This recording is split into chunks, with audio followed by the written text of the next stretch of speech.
आपण पाहताय क्राईम मुक्त महाराष्ट्र, रोखठोक वार्तांकन, रोखठोक बातमी। राहुरी तालुक्यातील रेल्वे स्टेशन इथं दिनांक 2 ऑगस्ट 2024 रोजी कपाशीच्या शेतात चांद अंबीर पठाण या 45 वर्षीय ट्रॅक्टर चालकाचा मृतदेह आढळून आला होता। त्यावर चौकशी करत अखेर 3 जणांवर आत्महत्येस प्रवृत्त केल्याचा गुन्हा दाखल करण्यात आलाय। याबाबत पोलीस सूत्रांनी सांगितलं की या घटनेतील मयत चांद अंबीर पठाण हे राहुरी तालुक्यातील तांदूळवाडी इथे राहतात। गावठाण येथील तनपुरे यांच्या वीट भट्टीवर ट्रॅक्टर चालक म्हणून ते काम करत होते। दिनांक 2 ऑगस्ट रोजी दुपारी 3 वाजेच्या दरम्यान ते त्यांचा मुलगा शकील यांना कपाशीच्या शेतात बेशुद्ध अवस्थेत पडलेले दिसून आले।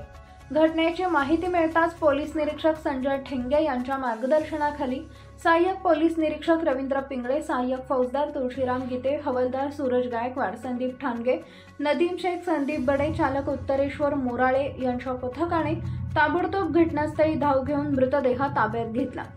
तोपर्यंत पोलीस पथकाने संशयित 3 आरोपींना ताब्यात घेतले होते।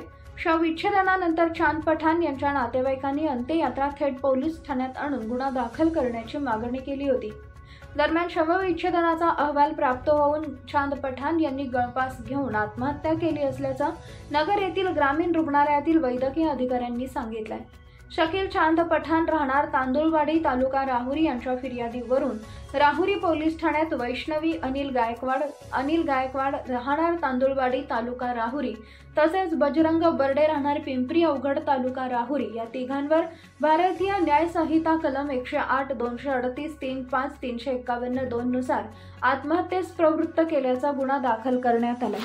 पुढील तपास पोलीस निरीक्षक संजय ठेंगे यांच्या मार्गदर्शनाखाली सहाय्यक पोलीस निरीक्षक संदीप परदेशी करत आहेत।